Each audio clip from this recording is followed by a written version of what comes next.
In this video, I will show you how to import historical lottery numbers into Excel.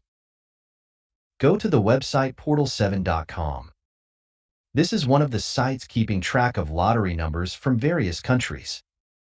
There are other websites, but this method was only tested on this website. Search for your country's lottery.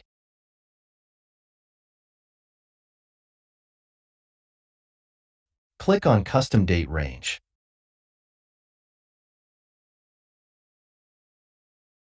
Select View All Numbers, then click on Get Numbers. Copy the web URL from the address bar. Go to Excel, click on the Data tab, click on Get Data from Web, and paste the address that you copied from the website.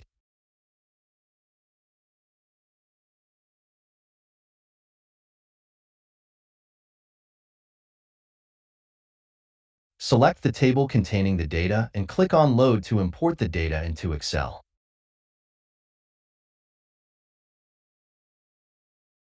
If you like this video, give us a thumbs up and don't forget to subscribe. Thank you for watching.